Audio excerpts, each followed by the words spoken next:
May 4th, 2000. 3 words, I love you, infected an estimated 45 million computers in 5 days. The man who built it, never punished. May 4th, 2000. Across Asia, office workers arrive to find a love letter waiting in their inbox. The subject line reads, simply, I love you. The message says, kindly check the attached love letter coming from me. The attachment is named Love Letter for You. It looks like a harmless text file. It is not. The moment someone double-clicks it, a program written in Visual Basic quietly rewrites their files and mails a copy of itself to every single contact in their address book. One click becomes 1,000 emails. Those become 1,000,000. By nightfall in Manila, a college dropout science project is circling the planet faster than anyone can stop it.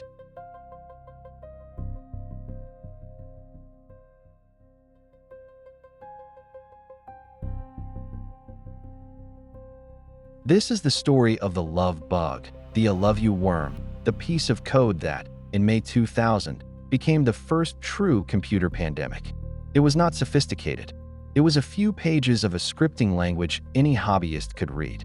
But it exploited something no firewall can patch, the human urge to be loved. Within days, contemporary estimates put the infection count at 45 to 50 million machines. The Pentagon, the CIA, and Britain's parliament pulled their email offline. Damage estimates climbed into the billions of dollars. And when investigators traced it back to a small apartment in Manila, they hit a wall that would rewrite the law itself. This is how a rejected student thesis broke the internet.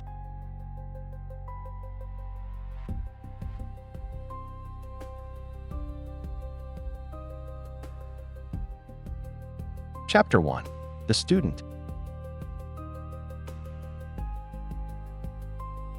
Onel de Guzman was 24 years old, and he was broke.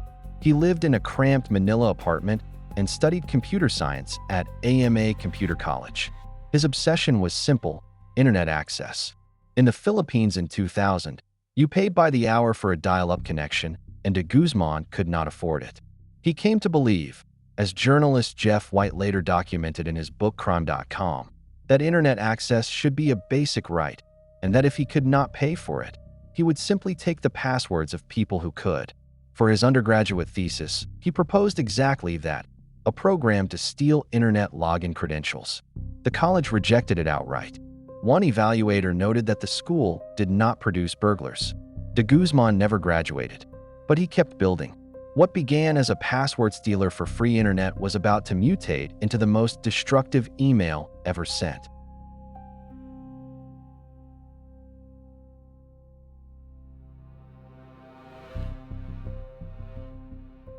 Chapter 2. The Letter.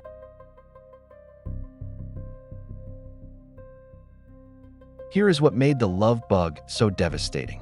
It was written in VB script, a simple language built into every copy of Windows. The attachment was named loveletterforyou.txt.vbs. But Windows, by default, hid that final .vbs, the part that meant executable. So victims saw only loveletterforyou.txt, and text files are safe. That single hidden extension is the whole trick. Once opened, the worm went to work. It overwrote the victim's photos, documents, and music, image files, and scripts replaced with copies of itself, according to the CERT advisory issued that same day. It hunted for saved passwords and mailed them to an address in the Philippines. And then it opened Microsoft Outlook and sent the love letter to every contact in the address book, not the first 50, every single one. Each new victim was a trusted name to 50 more people. That is why it did not spread in a line. It exploded. CERT reported more than 500,000 affected systems within 4 days, and that was only the sites that called in.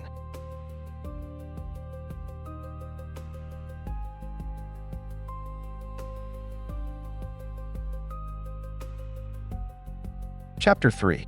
The Spread.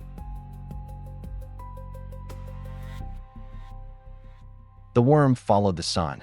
It began in Asia at the start of the workday, Hong Kong, then the Philippines, and rolled west as the world woke up. By the time Europe logged on, the British House of Commons had to shut down its entire email system for hours. When America arrived at its desks, the flood hit Washington. The Pentagon, the The CIA, the Department of Justice, NASA, all reportedly pulled email offline to stop the bleeding. The Veterans Health Administration alone reported receiving 7 million copies. Contemporary reporting, including from the BBC, estimated that within 10 days the worm had reached tens of millions of machines. Some said 1 in 10 computers on the internet. Damage figures were staggering and wildly inconsistent. Press reports at the time floated numbers from $5 billion to $15 billion. Treat those as estimates, not gospel. Nobody could truly count the cost.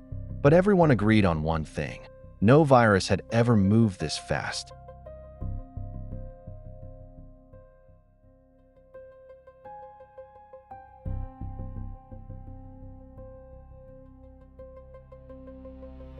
Chapter 4. The Manhunt.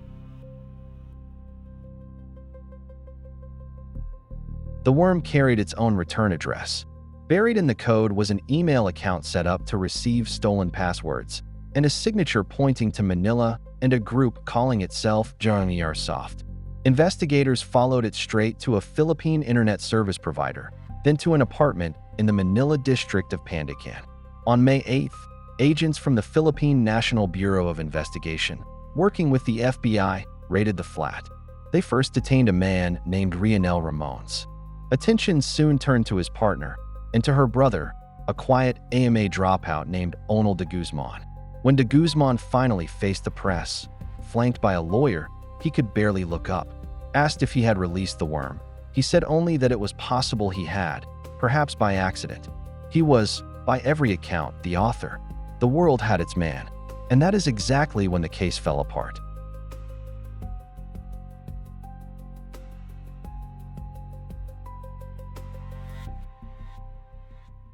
Chapter 5. The Loophole. Here was the twist nobody saw coming. In May 2000, the Philippines had no law against writing or spreading a computer virus. None. Prosecutors scrambled, charging de Guzman under an old law meant for credit card and access device fraud. But you cannot convict someone for breaking a law that did not exist when they acted. Within months, prosecutors dropped every charge. Onel de Guzman, author of a worm that had touched tens of millions of computers and caused billions in claimed damage, walked away completely free. He was never fined. He never spent a day in prison. The case became a global embarrassment, and it forced change fast. In June 2000, the Philippines passed Republic Act 8792, the Electronic Commerce Act, finally making hacking and virus writing crimes. Nations everywhere reviewed their own cybercrime statutes. 20 years later, in 2020, de Guzman admitted to journalist Jeff White that he built the worm to steal internet passwords and never expected it to reach America or Europe. He said he regretted it. He was running a phone repair stall in Manila.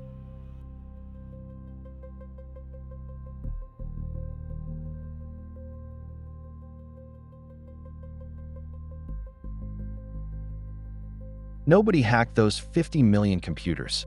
There was no zero day, no master exploit. Just 3 words: I love you, and the very human need to open them. That is the lesson of the love bug. The most powerful exploit ever written targeted the heart, not the machine. Before you click, ask one question: was I expecting this? A file you did not ask for, from a name you trust, is still worth a second look. That single pause is the whole defense. If you want more true stories of the code that shaped our world, subscribe to Cyber Decoded, one real case at a time, straight from the record. Next time, the woman who stole $4.6 billion, then vanished from a ferry. You do not want to miss it.